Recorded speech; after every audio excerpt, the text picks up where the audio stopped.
The Spotlight, shining a light on podcasts and videos that have caught our attention. Hi and welcome to The Spotlight. I'm Jen Spiker and today I have something special to share with you.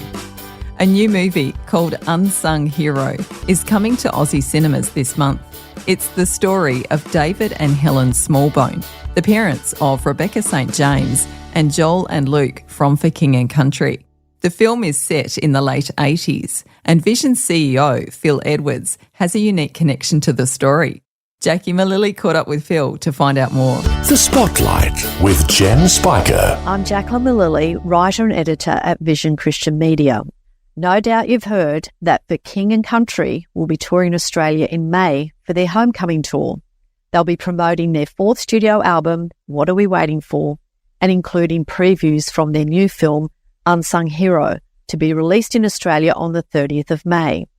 Unsung Hero is an inspiring true story of the Smallbone family's faithful and courageous journey to America after David Smallbone's Christian concert promotion business collapsed in Australia. David and Helen Smallbone, with their 6 children and another one along the way, arrived in America with all their belongings in suitcases and the last of their savings. They slept on the floor of their home, mowed lawns and raked leaves to make ends meet. The first few years were pretty tough. But today, 3 of their 7 children, Rebecca St. James and Luke and Joel Smallbone, have won Grammy Awards and worked alongside music royalty, including Dolly Parton. But there's another reason why Unsung Hero is special to us at Vision Christian Media. I managed to pin down our CEO, Phil Edwards, to share his connection with David Smallbone. Hi, Phil. Thanks for taking the time to have a chat. Oh, I'd love to chat. One of the best parts of my job is to write about people's stories. I love hearing people's stories, and I happen to hear your story, which I was very intrigued about how you first started in the Christian music industry. You've also celebrated your 20th year at Vision this February, so congratulations on that. That's a very big milestone. But it would be great if you could share with us how you started in Christian music industry. Well, I'm sure you can relate to how quickly time flies. Yes. 20 years have gone past, like, wow, where did that go? And then if I think back even longer than that, and back to what you're talking about, so I left school in 1986, which is the dark ages as far as my children are concerned, back in the day. But, didn't really know what I wanted to do when I left school. I always had an interest in media and music.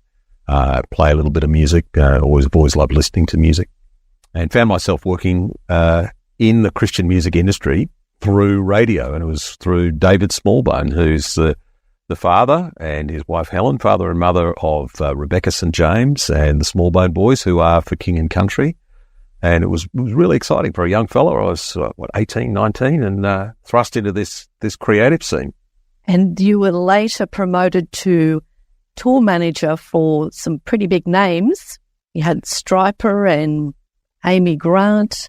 So tell us a little bit more about that. I worked for Smallbones for 4 years, I think it was, from about 1988 to 92. And we did, most of the Christian music artists that were touring through. There were a few groups that were doing them, and we did quite a few of the big names that came through, and a lot of smaller ones as well that people didn't know.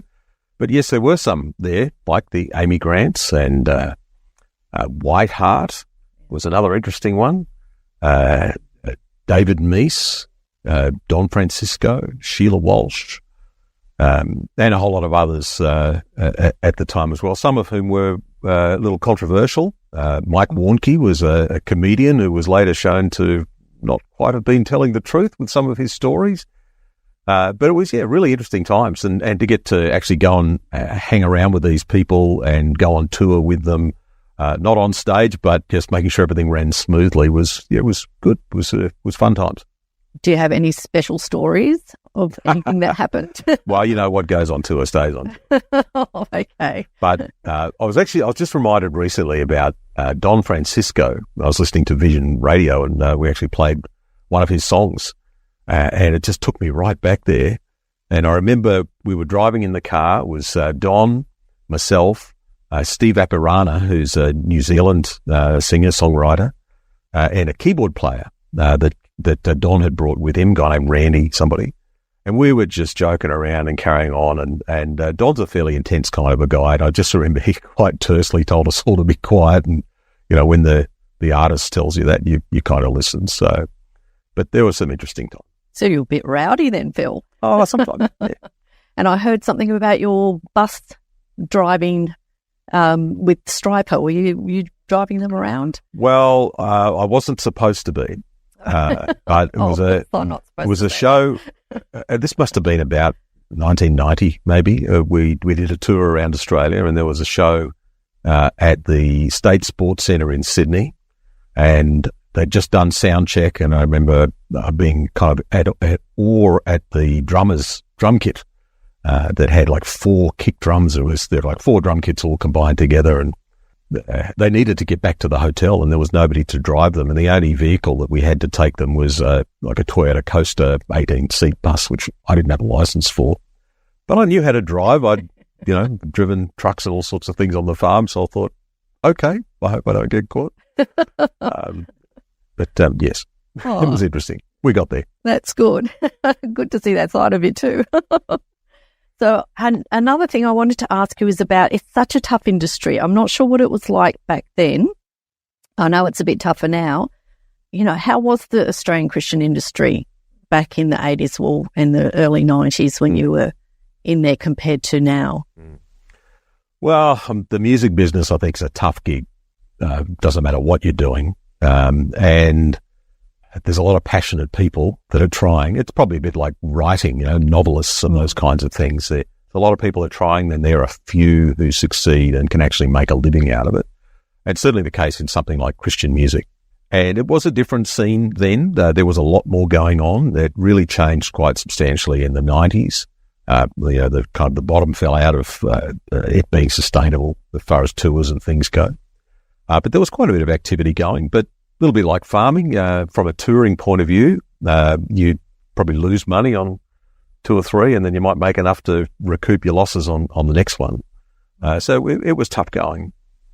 So, Phil, the Unsung Hero movie, you've had a preview of it already. It was uncut at the time, but I heard that it was quite an emotional experience for you to watch that because you were there at that time, at that first beginning part of the movie. It's kind of surreal, actually, watching a movie, knowing this is a story that I was part of at the time, because having worked for them when all of this was happening.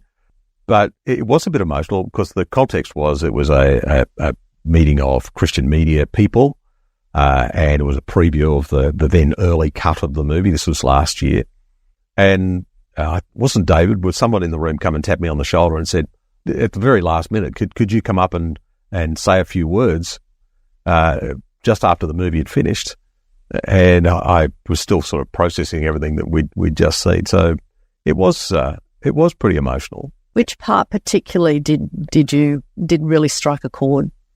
Look, I think just without spoilers, but well, no, I won't give away any spoilers in the movie, but I just think they quite faithfully represented the struggle, and it actually gave me a little bit of an insight into what they went through, because I wasn't there with them in America going through it, but I knew them, and I knew that they were going through things, but when you get that understanding that, maybe somebody, has been hurt or they've gone through something, and then you get a little bit of extra insight into what they actually experienced at the time.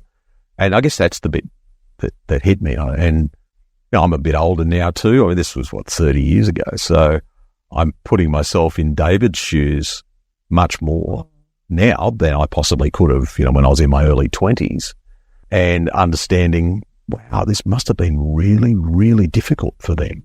So that's the bit that... Because you were there right in there. They had a huge property, is that right? And they worked from that property. So you were there, you saw the family all working together. Yep. So you were a very, very big part. Oh, yeah, we were right there. They had an office in their home, which was on some acreage in the sort of northern part of Sydney.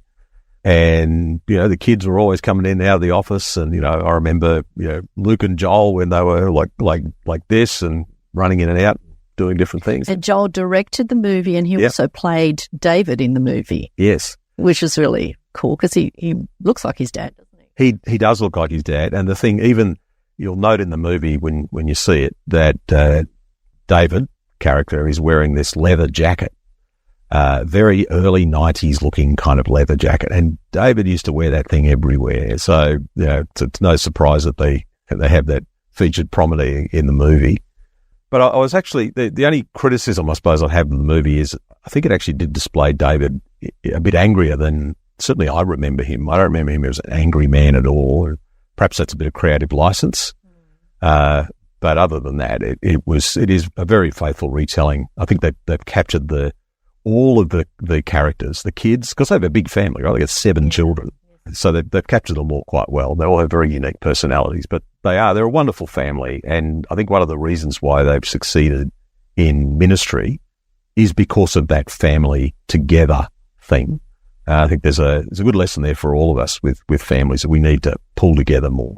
And then with David's company collapsing, there was that difficulty of walking in faith, and then something like this happens, which was quite devastating for them.